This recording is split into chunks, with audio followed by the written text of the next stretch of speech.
जय श्री राम। कैसे हैं आदरणीय मित्रों आप?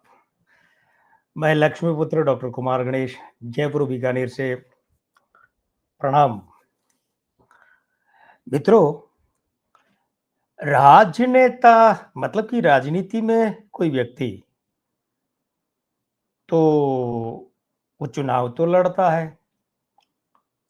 चलो वो चुनाव ना भी लड़े तो जो भी कोई लड़े उसके लिए प्रचार प्रसार तो करेगा ना, छोटा बड़ा सभी तरह का, कोई भी राजनेता हो। लेकिन वो राजनेता अब अगर कोई दूसरों के लिए भी प्रचार करता है तो वोट तो मांगता है। गली मोहल्ले के स्तर का हो और चाहे राष्ट्रीय स्तर का हो, है ना? मांगता है ना वोट, जिस व्यक्ति के लिए प्रचार के लिए निकला उसके लिए।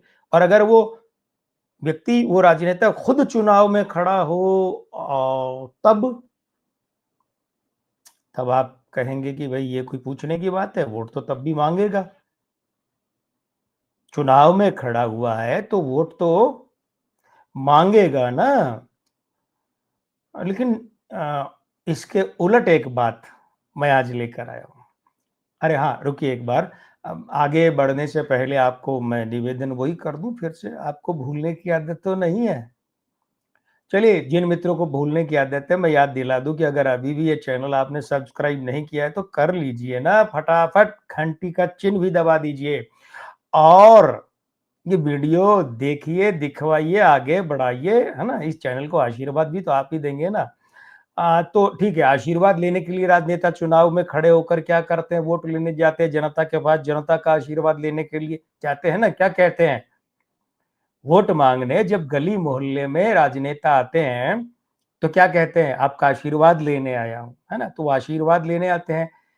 लेकिन मैं आज के किस्से में आपको एक ऐसे व्यक्ति का नाम बता रहा हूं, उसके बारे में बताने जा रहा हूं कि जो चुनाव में खड़ा होता था, चुनावी लड़ाई में, लेकिन अपने लिए वोट नहीं मांगता था वो। अब आप कहेंगे ये कैसी बात हुई भाई? आदमी चुनाव में खड़ा हुआ है, दूसरी को तो छोड़िए, खुद ही खड़ा हुआ है और अपने लिए वोट नहीं मांग रहा है। नहीं मांग रहा है भाई, कभी नहीं मांगा उन्होंने अपने लिए चुनाव में खड़े होकर भी वोट। दरअसल मैं बात कर रहा हूं तो श्री कृष्ण सिन्हा की। श्री कृष्ण सिन्हा नहीं, श्री कृष्ण सिन्हा, श्री इनके नाम में शामिल है। श्री कृष्ण जी इतना बड़ा नाम बिहार की राजनीति में कि आजादी से पहले जब बिहार में सरकार बनी तो उसमें भी वे मुख्यमंत्री थे।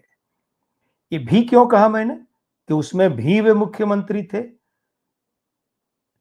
इसलिए कि आजादी के बाद जब पहली सरकार बनी बिहार में तो वो पहले मुख्यमंत्री भी श्री कृष्ण सिन्हा ही बने थे। 21 अक्टूबर 1887 को बिहार का जो जिला है नवादा, जो नीतीश कुमार जो अभी मुख्यमंत्री है इनका गृह जिला है, ये खानवा वो जगह थी जहां श्री कृष्ण सिन्हा का जन्म हुआ। तो पटना कॉलेज से लॉ की यानी कानून की पढ़ाई की।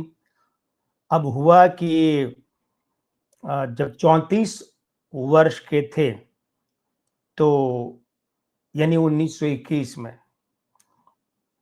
तब वकालत छोड़ दी। अब आप कहेंगे भाई वकालत किस खुशी में छोड़ दी?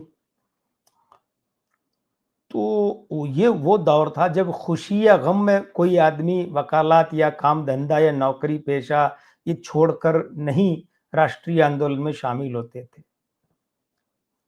खुशी गम की बात नहीं थी, उनके अंदर एक जुनून था कि देश की आजादी की लड़ाई में भाग लेना है। इसीलिए तब लोग काम धंधा, नौकरी पेशा, वकालत, पत्रकारिता, मास्टरी सब छोड़ छाड़ के आ जाते थे। तो श्री कृष्ण सिन्हा ने भी 1921 में वकालत छोड़ दी और देश की आजादी की लड़ाई में कूद पड़े। अगले ही साल 1922 में पहली बार जेल भी गए और टुकड़ों टुकड़ों में मिलाकर लगभग 8 साल उन्होंने जेल में बिताए।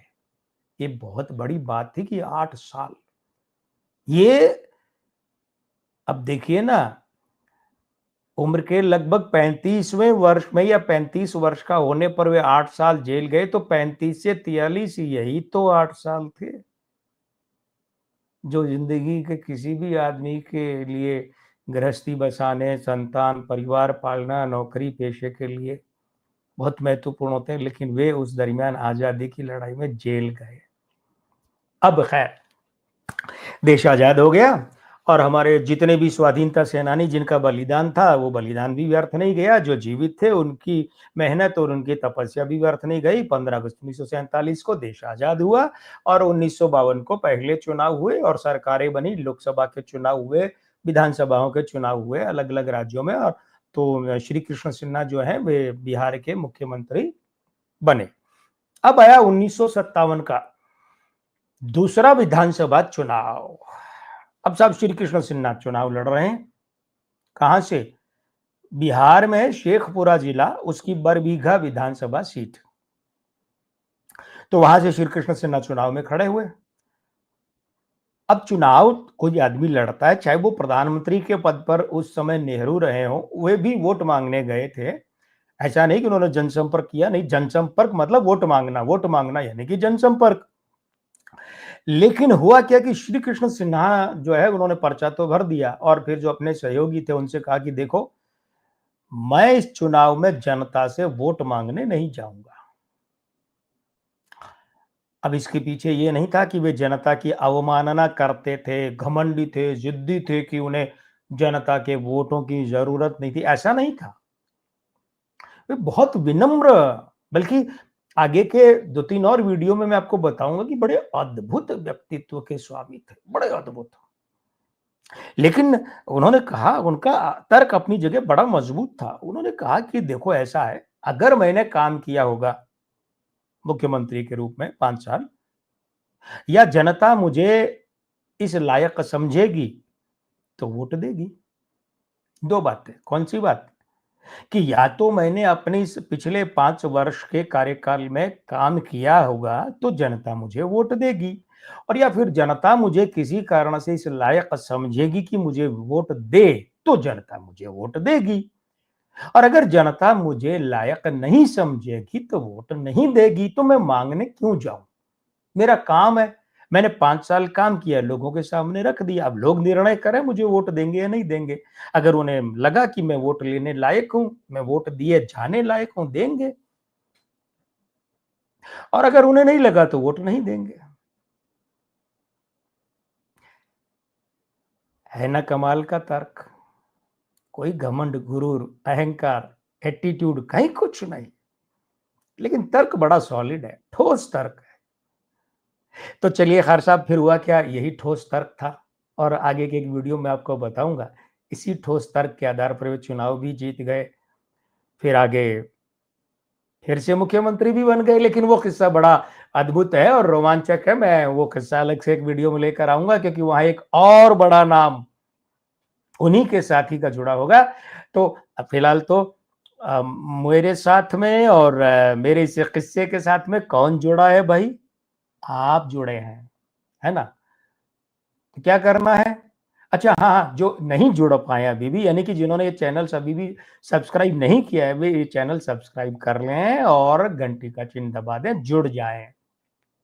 और अब जुड़ गए हैं, और जो लोग पहले से जुड़े हुए हैं, वे बंधु क्या करें, वे मित्र क्या करें कि इस वीडियो को पसंद करें, करवाएं, आगे बढ़ाएं, अपना आशीर्वाद प्रदान करें। आप ये काम करें और मैं दूसरा काम करता हूं, क्या लेकर आता हूं जल्दी से अगला वीडियो।